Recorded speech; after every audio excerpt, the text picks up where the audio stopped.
In all honesty, I've never really told these stories to anybody. I really haven't. A kid from Boston, a kid from Wellesley fighting a kid from Roxbury in the Boston Garden. Are you kidding me? You can't write this shit. You can't put this thing. You can't make this shit up. When I stepped on the ice, I never backed down and I never stayed down. And I was vicious and I was malicious and I don't care. I'm alive. He's a freaking madman. Look at him going to town. That'll be a suspension. That'll be a fine. Listen, welcome to the Raw Knuckles podcast. So awesome to have you, Jay. I've been trying to get guys I played against and certainly guys I fought, and you're one of them. I didn't play against you. I just fought you. Yeah, well, you played. You fucking played too. You tried. You couldn't. You can keep up swear with me. on this? I know. Yeah, a little bit. Again, two kids here. It's raw. It's raw. Raw. Sounds like This is something. the woke Knuckles podcast. This is the raw Knuckles. You fucking assholes! Shut up, both of you. It wasn't me. We both grow up in Massachusetts. Me, I grew up in Boston. Well, Jay where do you think I grew up? I grew up, Yeah, you grew up out in 15 fucking minutes. Natick. You grew up in Natick with Doug Flutie and all the fucking rich kids. All right? Oh, yeah. I Wait, was you there. guys fought each other? You guys fought each Cadillacs. other? Shocker. Shocker. Limousines and Yeah.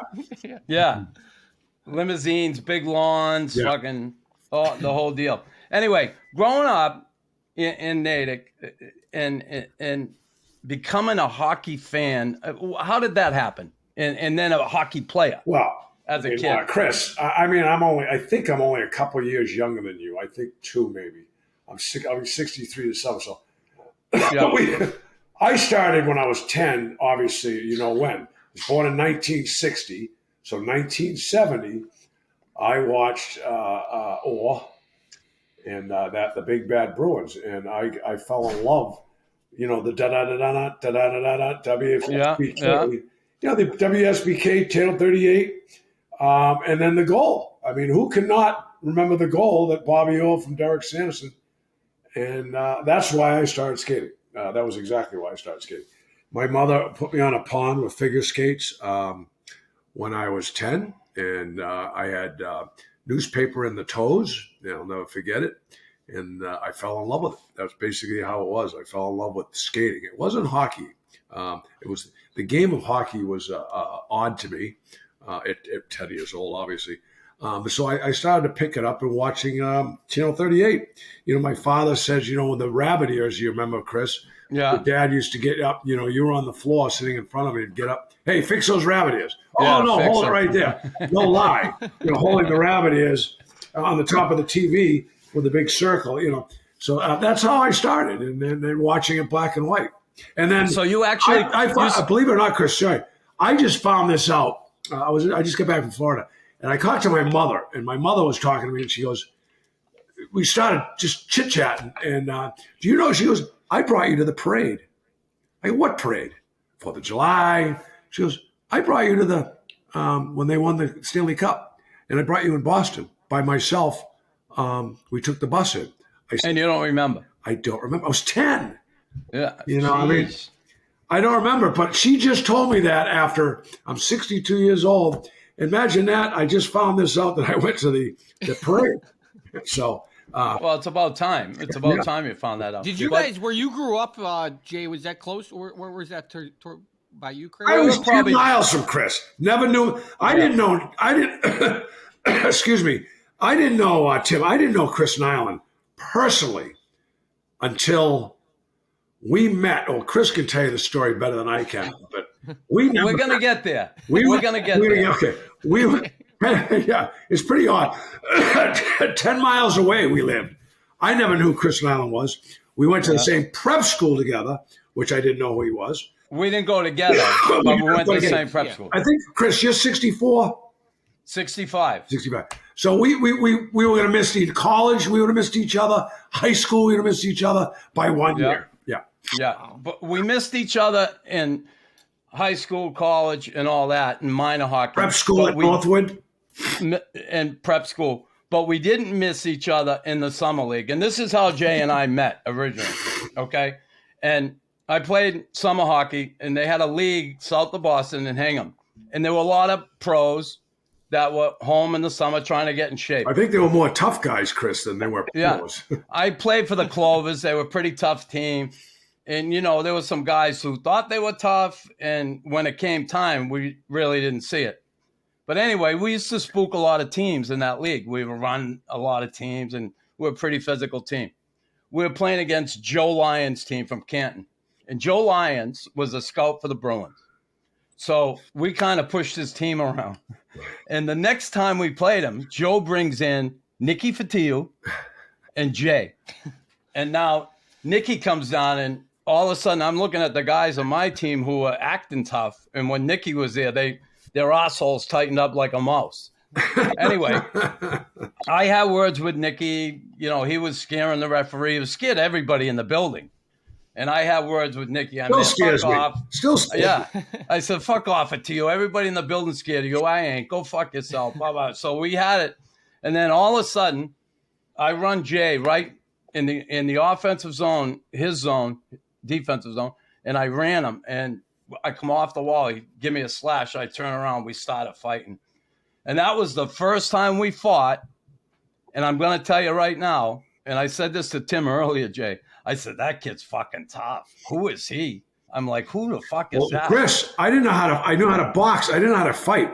This is before I was playing pro. Yeah. You were already playing. I was just out of college. Yeah. I didn't know how to fight. I was just big and strong, I think I was more strong and bigger than you than I was tough. Yeah.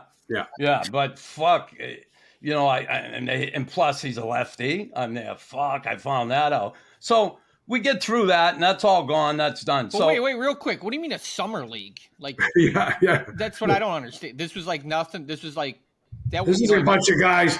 This was summer league is about 8 teams, and they were all like college guys. Yeah. So like you guys good amateur guys and pros. Yeah, we fought in summer league. Well, we were back then, and Chris, we got to also set the tone. These are the best players in New England. This 8 teams, I think. Okay. There wasn't the pro-am. Yes, there wasn't a player that wasn't going to go college, or Division 2, 3, or 4, whatever the division. But these weren't just guys coming off just playing third line. It wasn't beer league. Yeah, it was really, really. It was a pro-am. There was pros. The AMs were just trying to make the pros, but they were still good enough to be pro, which I didn't know that at the time either. And you didn't know who Chris was at the time, or did you know? No, Chris, no. And I want to supersede Chris by saying that that was the first time we had put eyes on each other. But that's not we're going to go on this later, but how we met. We'll get to the how we met, Matt. Fuck, because we met so many times before we really met. We never were friends. We were never friends. Yeah. No. We didn't know. I didn't know I was going to be doing this role for the Bruins in LA. No idea that I was going to be where I was going to go when we decided to meet each other on the ice. I don't think we ever met off the ice till our careers. Well, what I want to ask you about that night with Joe Lyons. Now, you were drafted by Quebec. Yes. Okay. Yep. Now, that night with Joe Lyons, did that kind of plant the seed for Joe to get you to the Bruins at some point, do you think? I don't think so. He saw you fight me. Chris, I'm gonna have to X-nay that one also. I think excuse me, my recollection is that Joe saw me as a pretty decent, obviously in college I was pretty good and at UNH and da-da-da-da. But I think Joe saw me as a not a heavyweight, not a fighter, just as a scrappy, tough left winger. Yeah. And the Bruins were missing something like that. And I think when Joe said, and I retired actually that summer, I finished hockey. Wait, you retired? What do you mean? You went to New Hampshire, you get out 82, 83. You went to Freddie. Now, did you go to camp in Quebec? I never went there. No, excuse me. I roomed with Dale Hunter, believe it or not, for about a week and a half. I couldn't speak French, and he couldn't speak French. And I ran into a guy named Wally Weir that I think actually took my head right off the first 3 days of training camp. And Wally's awesome guy too. Yeah, I don't know him. I've never. He's awesome guy. I was a college kid coming from Natick, a real nice town in Natick, and I'm Quebec, and I got to learn the Quebec. I don't even know what Quebec juniors are. I don't know how to speak French, but to go back, Joe saw something in me that said, "Let me try out for the Bruins," and that's a whole nother story. How I made why I got on Harrison's radar. And if you want to give me a second, Chris, I don't know how long. Go ahead. Yeah, Go ahead. absolutely. Yeah, we got all day. This story is told well by Ray Bork. He tells it verbatim. I don't remember it as much as he does because obviously he was he was the captain, the all-star, third, fourth, all-star. I'm a college kid. Now, Chris, do you remember when we used to go to training camp and you had 2 days before the camp officially opened, tried on your equipment, you played shitty. Yeah. Basically played shitty. For all your guests out there, shitty is a 5-on-5, throw the puck in, shoot it, pass a couple, don't hit anybody. Well, I get invited it's 2 days before training camp. They don't know who I am. This is a true story, how I really... So you start fucking running everybody. Gordy Kluzak, I ran into the back of the boards. Good. The number one draft pick. Goober. Yeah. So I guess Ray Bork was in the bench and said to John Blum, "Who's going to take this college kid out?" He just ran our number one pick. You can't do this before. All of a sudden, John Blum, I got him. Now you remember John Blum. I got him. Yeah. I got him. So John Blum comes out on the ice. You drop the gloves. Now, there's no refs. There's no supervision whatsoever. I take 5 punches and John Blum's laying on the ice. John Blum goes back to the bench and Ray Bork says, "I thought you were going to take care of this kid." Now, meanwhile, you don't go to the penalty box. I go sit next to John Blum and Ray Bork on the bench. There's no side-by-side bench. There's no Rick Middleton in the side of the Boston Brawl in the hall when Chris Allen went by and kicked him in the shin and go to the locker room. You went back out on the ice. There was no penalties. There was no sit down for 5 minutes. Happy Feet Curran said, "I got this." Now, Chris knows these guys because he fought them before me. Yeah. So they're the Boston Bruins heavyweights after Jonathan and Winsing. So I'll never forget this. This is told at Ray Bork's 60th birthday party, I think a year ago down in Florida. We were down there, and he gets up and Ray, if he tells a story, is very accurate with his hands, and he speaks French and English in the story. And he goes, "Happy Curran," goes, "Bah, bah, bah, bah, bah, bah, bah, bah." He goes down on the ice. Curran gets up and says, "I can't do it. I don't know who else is going to do it." Harry Sinnen happened to be in the stands. I get picked $65,000 a year, $23,000 in the American League. I go down to the American League, and Chris will like this. I don't get called up for, 4 months. Chris, was that in Maine? Were you in Maine? I was in, excuse me. I started there, went to Moncton. Okay. Yeah. So, as you know, in Moncton, now I've got, and I'm bypassing how we even learn how to fight down in Muskegon with Rick Lee and all that. So anyway, I'm down in Moncton, and Jacques Demers is, the coach of the Bruins 3 years ago, that won the Stanley Cup. Help me out, Chris. Julian. Yeah, Julian. Claude Julian's my roommate. Yeah. I get a call up. Somebody just butt in at Rick Middleton in the teeth. Mistake. I didn't butt end him in the teeth. Okay, whatever the case. I hit him with my fucking And it was glove. on purpose. Yes, it was. But I hit him with my glove. Anyway, it looked like I got butted it. him. Thank God you did, Chris. I know. If you look around me, I still have everything because you did it. 40 years later, I'm still surrounded by, Chris, we won't talk about that, but I did pretty good. So Chris Nyland, I'll never forget this in my whole life, and I think your guests aren't going to know this. I get called up from Moncton the next day. It's a home and home. think it was in Boston. You got him in. It was in Boston. I know what you're here for, kid. Yeah. Now, don't forget, I don't know who Chris Nilan is. I might have fought him that summer. I might have fought him twice. I don't know Chris Nilan. I just know he's the fucking resident heavyweight dude in all of Montreal. And all Montreal fucking, they bow down to Chris Nilan. Well, he goes, I know what you're here for. I'm like, okay, let's do this. And then the annals of hockey, I get called up. And I've been called up a week before to fight Dave Brown. But Chris Nilan basically, I want to say mistake or not mistake, got me to where I was and got me to stay there where I was for almost 500 games in the NHL. Well, it's funny you say that because, you know, I remember, listen, when I hit Middleton, I turned – Middleton high-sticked me in the corner, and I was skating away, and I never did nothing to the good players. No, I know you didn't. No, nobody said you did. Let me finish the story. You had your say. Fuck. So I turned back. I was pissed. They didn't call a penalty. I was pissed. I turned back, and if I just took my hand off my stick and whacked him like that, I would have been fine. But I turned back and gave him a shot, and I hit him with my glove. But he had a plate in. It broke his tooth, it cut his lip, and it was a bad move on my part. It was terrible. Anyway, so now everybody fucking wants to kill me in Boston. The whole stadium does, every player, everybody. So I have fought every tough guy they had there, Curran, Blum, whoever else, Kluzak, all of them.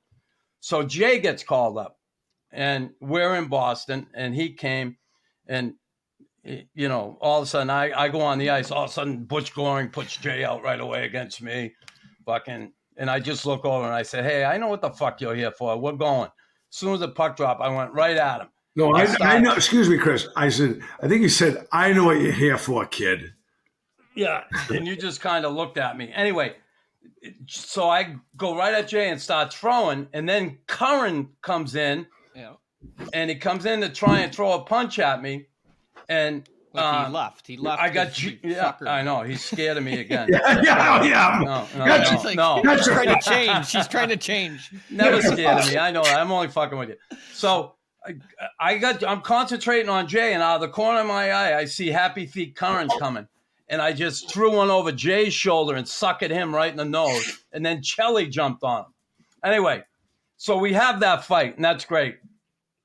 And here's the funny thing. My ex-father-in-law, James Whitey Bulger, who was watching that game, became a fan. Whoa. He called me a day later up in Montreal, and he said, Chris, that kid Miller, I got to tell you, I like him. And I said, why? I said, why do you like him? He said, I just read the article in the Globe. He's saying, thanks to Chris Nilan, I got a job in the NHL. He's actually thanking you. And you just said it right there. Wow. But the white man called me, and he said, I like that Miller guy. You know, he's giving you credit for getting him in the NHL. You got there yourself. But anyway, that's one of many fights we had. Hold on. What was it like? What was it like for you to fight Chris that first time? There you go, Tim. You know? Fucking A. In all honesty, I've never really told these stories to anybody. I really haven't. A kid from Boston, a kid from Wellesley fighting a kid from Roxbury in the Boston Garden. Are you kidding me? You can't write this shit. You can't put this thing. You can't make this shit up. You write a book about it. A kid from Wellesley, which is the affluent area, which I was not an affluent. But we were enough. But you're a rich kid. And a kid from Roxbury, and to go in the Garden. I played 2 weeks before and beat Brown up Dave Brown from the Philadelphia, pretty good. I kind of had my feet wet before Chris, but honest to God, they called me in the locker room and said, "You're staying here now." Harry Sinnen brought me aside and says, "Go get your stuff. You're coming back to Boston." And I'm like, "What? I'm going to be a boss." Now, so you made it. You're there. You play a shift. Well, Chris, you never know if how long you're going to stay. You don't know how long. Yeah. You don't know that stuff. That stuff's out of your hands. But all of a sudden, I'm at Mamma Mia's in the North End with my family, and I'm saying, I'm now a Bruin. Whoever knew? I mean, I was a Bruin fan. I was growing up as a kid. I was idolized Derek and Bobby and Stan Jonathan. And like I said, I didn't know Chris at the time, so I couldn't idolize Chris. Sorry, Chris. I couldn't, I didn't know him at all. I didn't know any Montreal Canadiens, let alone a Philadelphia Flyer. I was a college kid that happened to make it. So all of a sudden I'm there, and you ask me the question. I'm going to answer this question. Holy shit! I'm a Boston Bruin. Kid from Boston, 20 minutes from down the street. Kid that grew up playing in Quincy. Kid that grew up. There was no Americans. Myself and Chris there were very few Americans playing in the NHL at the time. They were just starting to come in after 1980. They were just starting to come in after, yeah. And to be on that ice was like, I'm going to swear, holy shit, you're really a Bruin now. I'm playing the Montreal in the Forum. Who gives a shit who I had to fight now at the time? I'm a real deal. Now, anybody will tell you, we don't get cocky. Now we're playing for the Bruins. Now you want to play for the Bruins and you want to stay there. And you want to be, you had to do what you had to do to stay there. And listen, it got you there, and you stayed there. And I got to tell you, you're one of the toughest guys I had to fight ever. There's no question. Thank you, about it. Chris. You were too. And you are. And I had a guy that come along to help me out because I was alone for quite a while in John Kordick, and you had quite a few tilts with Kordick, and I remember you said to me once, I don't mind fighting Kordick so much. I'd rather fight him than you because your punches hurt. His don't hurt as bad. Is that true? Chris, everybody's punches hurt. No, yeah. Whether you like it or not. John, I don't think, was into it. He wasn't. We had some epic battles that I can remember, and I've seen on YouTube. Epic. And we've had epic battles with you. I mean, there's no question. Yeah. My two epic battles all time are Kordick and Nyland. There's no question. Maybe a couple of Probies and Browns. But I don't think Kordick – the thing about Chris Nyland, and I'm not blowing him here. Not that way. I guess you can – well, he'll gladly accept. Chris, like me, never gave up. Never said no. And it wasn't because the guys behind. It wasn't the fans. That was our personality. We didn't want to lose. Now, we didn't want to lose for the team. Fear was my biggest asset. I have to say fear was my biggest asset. Chris, if you didn't put him down, or at least the refs came in, he would have never stopped. He was a ravaging fucking dog. He's a street fighter. No. Street fighters will get knocked out. They will get, they'll say enough's enough. He was a dog that did not want to lose and kept going until you were completely defenseless, not meaning not punching or whatever, meaning he'd won. Yeah. If he didn't win, he was going to come after you again. Yeah, and again. So, I can say Proby, he was all done after he threw a couple punches. Kosher, Brown would never win. I got him because I was ambidextrous. I could fight him lefty. He couldn't fight right. Yeah, you could throw both hands. I could fight both hands. I think I was devastating on both hands as much because that's just because I practiced at it. But I think Chris always never gave up, and he would always sneak one in when I wasn't expecting it. And that's the one that hurt me the most. And you got to get an edge. I got a couple questions. So, real quick, did boxing help a lot with your fighting on ice? God, yeah. I did it way before I was even a college player. I did it with a guy named Dana Pullman, the Massachusetts State Police. I did it at the Natick Boxing Club for years. We did it just to get I think at the time, to get our aggravation out. But then we started learning how to do it. And when I got to fight the NHL guys, I studied more than I practiced. I studied Chris as much as I could. I studied Kordick. I studied him. Any kid that played with them, knew them, I'd ask them what they're, and then watch some of the tapes. There wasn't a lot of tapes back then. To get a Montreal Canadian tape, you had to actually go up to get to Montreal to get the tape. They didn't have that back then as much as they do now. And I learned. I tried to emulate a lot of the Chris. I tried to emulate Chris a lot with his uppercut. I think I did. I'm not going to tell him that. Don't tell him. His uppercut was deadly and it scared the fuck out of me. His over the top didn't bother me. And like Paul Mara from the Rangers would say, he calls me pillows. He's Paul Mara, one of my neighbors down here, Ryan Leach, call me pillows. Well, they weren't on the other end of those rabbit punches that Chris Nyland would not stop hitting you until he hurt you. So, but you never wanted to shoot Chris that you were hurt. Did you grow to have? Did you grow to have like a hatred towards him? Because you fought quite a few. No. I never. There was a lot of people that disliked Chris, but Chris, I gotta say, other than the brawl in the hall when he took Boudelier, he always came to me first. He knew what our decision was. We all knew when to do it, when not to do it. We were never told when and when not to do it. I think Chris, in all fairness, knew he never picked on the little guy, never picked on the goal scorers. Never. He was honest. Never did. But he knew when it was time. We both knew when it was time. But Chris also could play. People don't realize this. He could play. I think a little bit. He got more chances than I did. Yeah.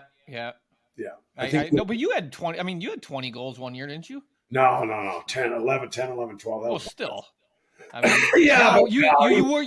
you used that word fear. Like, that's what question I wanted to ask. Like, did you like fighting? Would you ever, when you say fear, what kind of fear? Oh no, my fear was my biggest asset.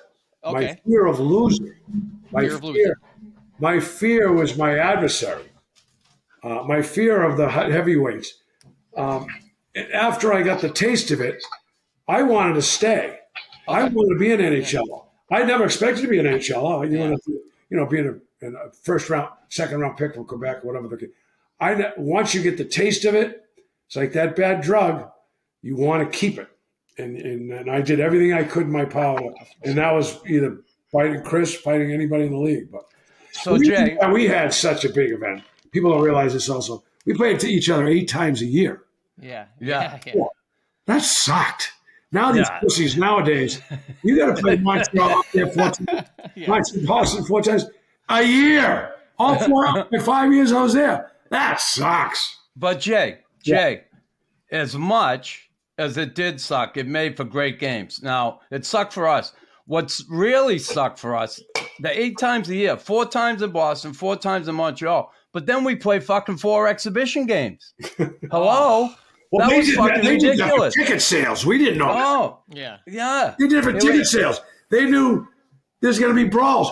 By the way, Luke Robitaille had a great. I went to 8 Hertz shirt hangers. I'm sure Chris has been to a bunch. I've been to 8 of my friends' compadres, and it's funny, Chris. You'll like this. Luke Robitaille, Wayne Gretzky, Guy Carboneau, who I talked to Guy last week at the All-Star game a couple weeks ago. Chris. Very interesting guy. I never really met him, but really nice guy. He said the same thing. Goal scorers could have 3 or 4 days off. They could go on a slump.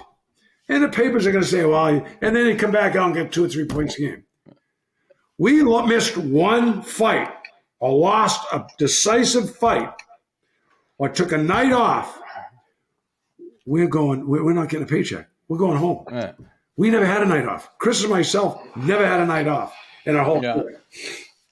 You remember a guy, Mike Peluso? You remember Mike Peluso? Paluca the Duca. Yeah, I played with his nephew. And so he was a punching bag. Yeah.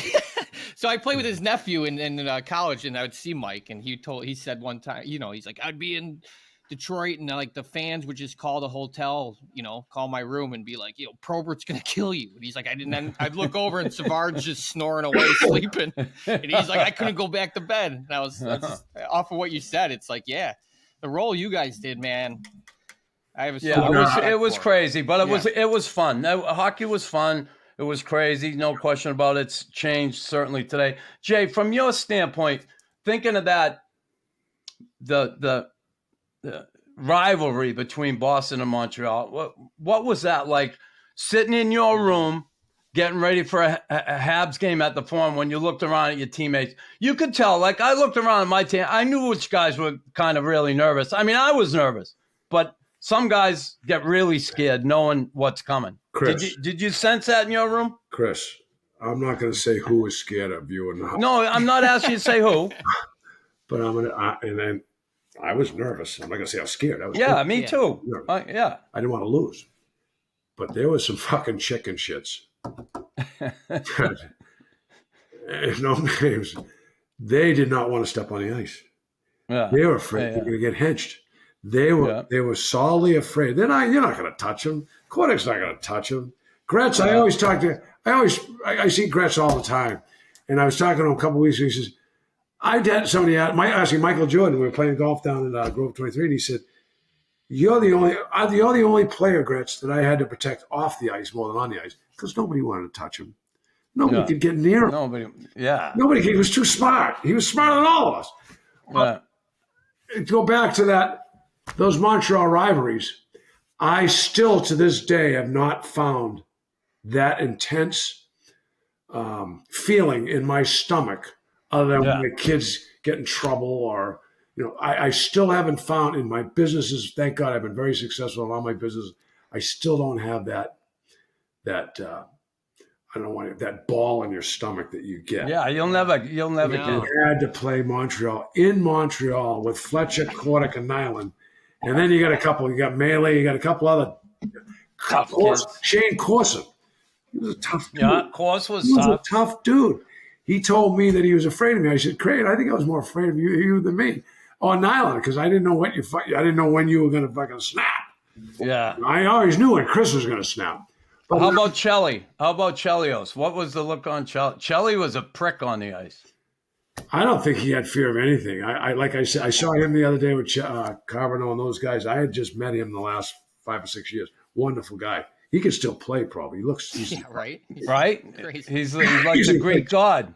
But he was another guy that loved the game, playing like Tony Granato, chippy, full of speed. But let me go back. Let me go back to that feeling. People don't know. I don't think anybody will ever know. To go into unless you do it, to go into Philadelphia Spectrum, to go into Detroit. Let's go to Philly. Berube, Brown, Chikrin, Kochner. Keep going. Knockbauer. Yeah. Forget about one of the toughest kids to ever play is Tocchet. Yeah. Then you go into Detroit. I mean, really, guys? Proby, Kosha. Yeah. Really, guys? You have no idea that feeling. And Chris, you do. We're one of the top. We're only top 20 people that would know that feeling to go into those buildings when you're alone. Not that LB didn't help. But you know the deal. Yeah. You're on your own island, and everybody look down. They look down the bench and go, "You're up. You're up." And you're ready like, to rock. Shit.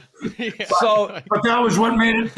That's what made it. That's what made it really. And you're talking about that. That's the feeling you're talking about. Yeah. Ask Chris. Tim, I hate to say it, you'll never get it. No. I don't want it either. I don't want it. Keep it. You guys keep that feeling. I fought the puck. I had a little bit. I know I can relate. We talk about it quite often now in our final years. I want to say our back nine of life that we can actually open up about this stuff. I never talked about it.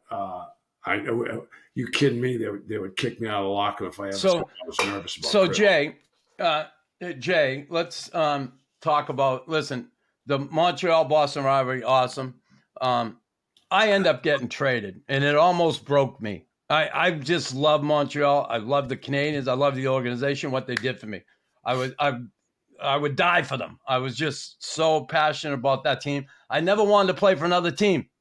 I end up getting traded. Almost broke me. It didn't, but I was never quite the same. How about you when you went to LA? And what was that feeling like? They call you, you're traded, you're gone? Because it sucked for me. Great question. It fucking almost broke me, Chris. But I got a call from Mr. Gretzky. Jay, I'm trading for you. Marty's going to now play. I need him to play. You're going to be my wingman. How can you say no? I don't know much about hockey. I was killed. The Bruins wore black armbands knowing they traded for me. But they, at the time, to this day, I thank Harry Sinnen because I tripled my salary. and for my going on to what I've done now, as Chris knows. That helped. I thank them every day. I thank them every day. I did not like LA. My final year, I think, Chris, you were there in my final game. I know you were in my final game in an exhibition. That's a whole other story to start. I'm going to tell that story next. We'll get there. But I was done. So it was tough on you. It was, you didn't like LA, and it was the didn't. financial part's great. I'm a Boston kid. You're leaving home. You're leaving home. Yeah, I'm leaving, and I felt like I didn't do my job, which they told me I did do my job, and they were going in a different direction, and Gretzky wanted you. So it made it. It was different than Chris's, I think. It made it a hell of a lot more. It made it better, not only financially for my family and myself, but also I couldn't stand. Off the record, I couldn't stand LA. Yeah. As a person, not as a player. As a person. Yeah. It wasn't it's a different environment. Anyway, so Jay goes to LA, I go to New York, and the following season, exhibition season, we go to Cincinnati. The Rangers. You remember this? I don't remember the town. LA Kings are gonna play in fucking Cincinnati. So Jay and I had never met, and I'm walking down the hall. Now this is 8 years into my career. Yeah. I'm walking down the hall. Jay's out there fixing his stick. I don't know why, but he was fixing his stick. And and he said, "Hey, what's up?" I'm there, "Hey, how are you?" He said, "Hey, we got talking in the hall. Fuck. We've never," I said, "How's it in L.A., blah, blah, blah. How's it in New York?" All the bullshit. Jay says, "Hey, you like to fish?" And I'm there, I love fishing. He said, "Hey, next summer, I'm down Cape Cod. We'll go fishing if you want to go fishing." I said, "I'd love to." We exchanged numbers. And, or did we? No, we didn't exchange numbers. No, we ended up meeting at the bar. That's right. Yeah, anyway. We ended up at a country club.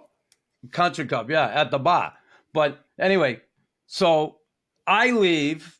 No, I didn't leave yet. I'm still talking to Jay. And Rogie Vachon was the general manager.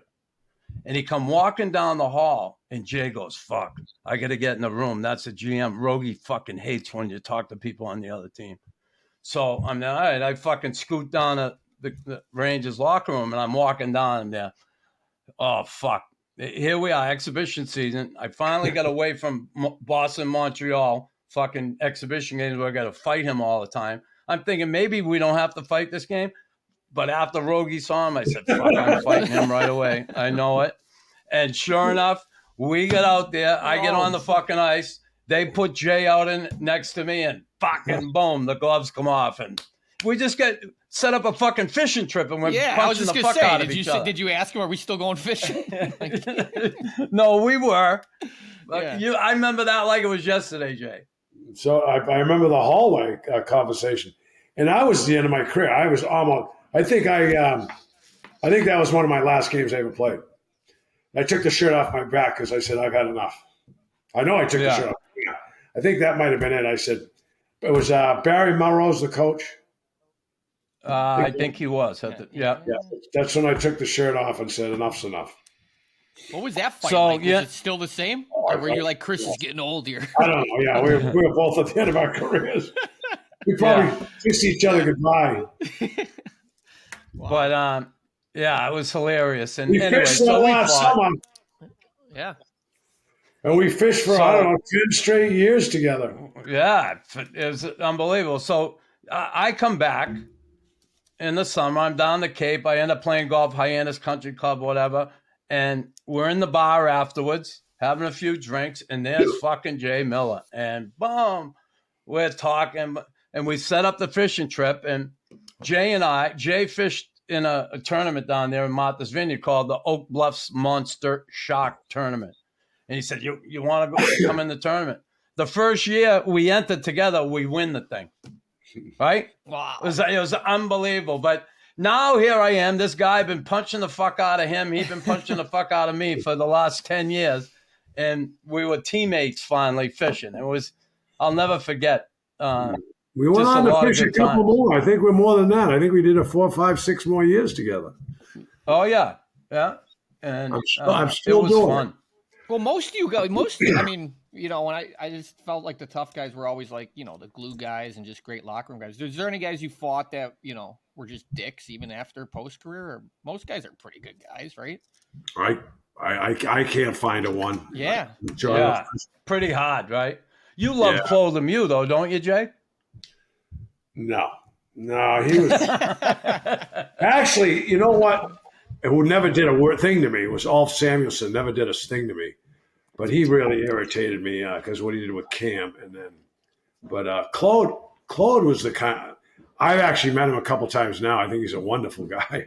He's Pepe, he's funny. He did what he had to do. Everybody had a role. Yeah. Everybody had a role.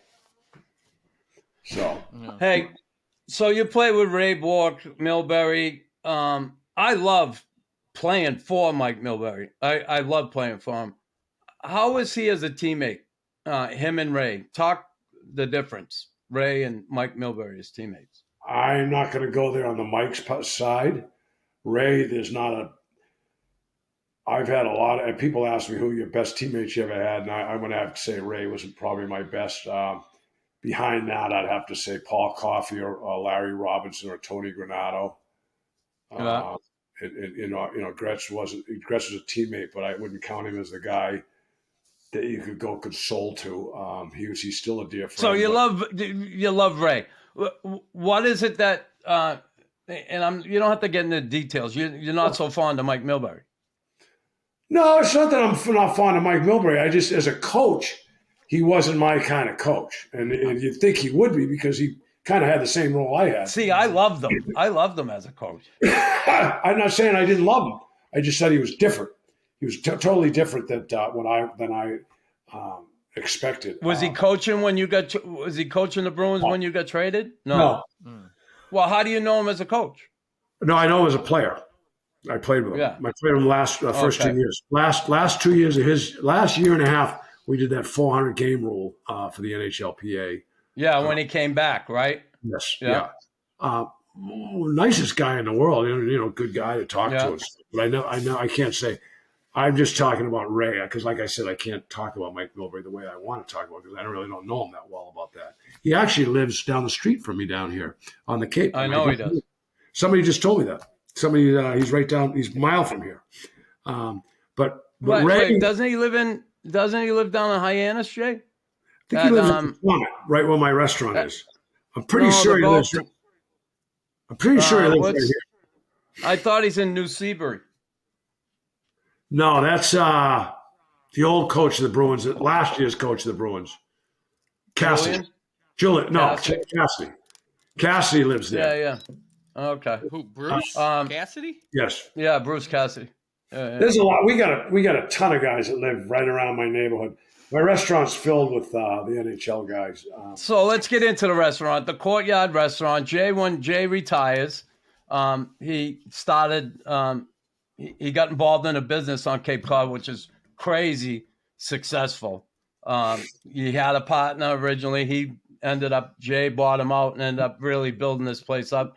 Incredible job you've done with it, Courtyard. How many years is the Courtyard now in Cape Cod? 31. In Cape Cod. Yeah, 31 years. Still going. Believe it or not, Nick Vittillo and Paul Moore were my partners 30 years ago at another place that I owned. We got rid of that. But this place is with my wife and myself. The Hunt Club.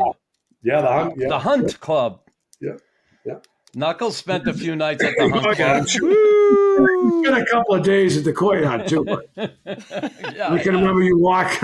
No stories I don't want to tell out of school. Oh my God! No, you can say anything you want, Jay. I don't give a shit. My Chris life's an open book. Chris drank, not unlike when I drank. It's been 12 years for me, but when Chris came into the restaurant, you couldn't just have one bud. You had to have four, and you had to have four shots of vodka with it. But I'll tell you one thing. Everybody loved talking to him. It was the coolest thing. All these athletes that come in, I'll give them all they want. They keep talking to the customers. It's great. But yeah, we've been a very successful business down here. Restaurant, nightclub. I bought it as a buying dirt and commercial real estate. But I ended up running it, and with my wife and my staff have done unbelievable. I don't know how many more years I want to do it. It's kind of coming to that long period. Will you keep it in the? Do you think you'll keep it in the family, Jay? Absolutely not. No, my kids don't want that. My kids are wild. My kids are very successful in there. My 2 daughters and my son are very successful in what they do. But I'm not going to. No, I'm going to dump it all. Hopefully to the staff and or to someone that wants it. But we're not ready yet. Our life is going pretty good. I have 2 grandkids now, Chris. I have. Awesome! Weston. Congrats! I'm actually going to go up and see them tonight. They live in Dedham, right outside the city. Yeah. And as you know, there's nothing better. Nothing. Well, I was gonna say, speaking of your kids, they're all like, which sport did you like watching the best out of them 3? You're gonna laugh. My daughter Taylor, my youngest, All-American, got a couple of records that'll never be broken in the NCAA. Basketball, Yeah, right. That's women's amazing. basketball. I loved it. I loved going to the AAU nationals, the states. It was the most unpressurized. Just, I get my daughter played hockey at Holy Cross. My son played football at Worcester Polytech. They're both Worcester kids, very smart kids, go to great colleges. But St. Mike's basketball and AAU before that, and Falmouth High School before that was the love of my life. I'd love to adopt 2 more kids to do what I did with them. It was a lot of fun. I had more fun. Sat on the bench. Nobody asked me how good my kids were. Nobody asked me how good the hockey players they were. This is girls basketball. It was awesome. That is awesome. Yeah, that's pretty cool.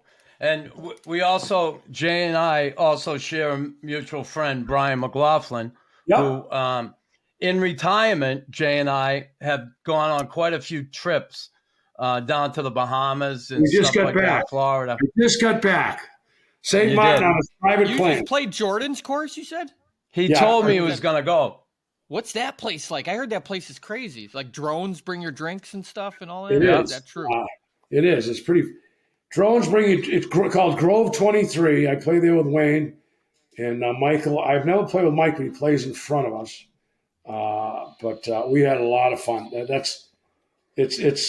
I'm enjoying Florida a lot. I'm enjoying my retirement.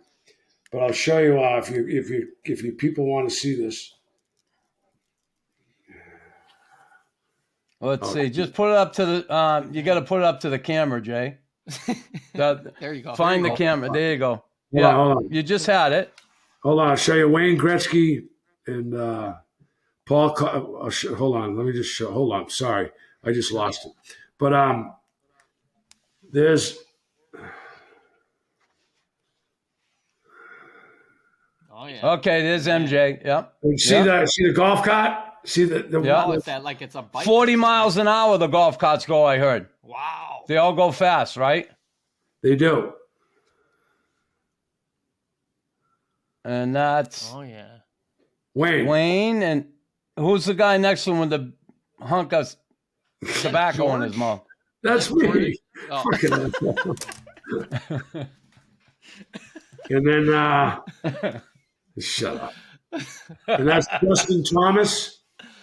Oh, JT. Yeah, he's a prick. Nux hates him.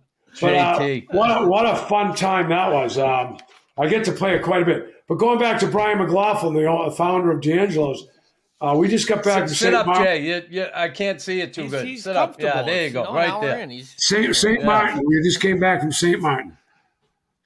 Cool. Yeah, we had a good time. It's funny. We talked a couple of weeks ago, and he said he was heading down. So you went with him. Just you and him? Funny story. I was 5 or 6 B team guys. Funny story. You said that. Have you told talking about Whitey Bulger saying that kid Miller's a good guy and stuff? Coming back from the Bahamas probably 3 or 4 times in Brian's private plane, we get pulled over and detained. Guess what? Why? Because they think Chris Hyland's running money back and forth for his father-in-law. Remember that? Yeah, I do. So were you? No. You shitting me? I would never. But that's when they were after him. They were on. Yeah. They were after him big time. And I never ran money. I wasn't a money runner or a drug runner. I consumed a lot, but me too, Chris. Yeah. We both had our issues.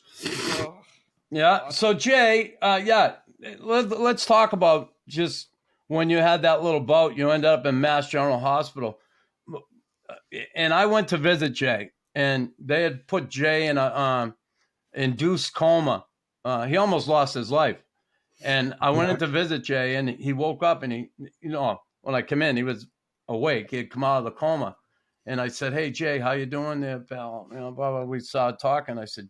He said, "Knock, you wouldn't believe I've been. How many days you in the coma?" 15. Wow. 15 days. I said, "That's nothing." I said, Tim, 11 years ago.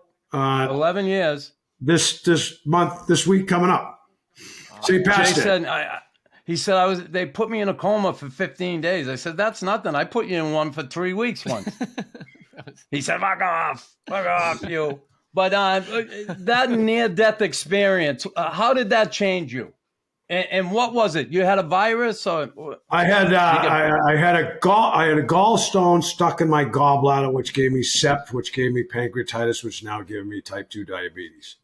They said if I ever drink again, I'll die. Well, we found out later that it wasn't drinking. It was a mixture of, cocaine, booze, never women, but it was cocaine, booze, and a lot of other fucking shit that I.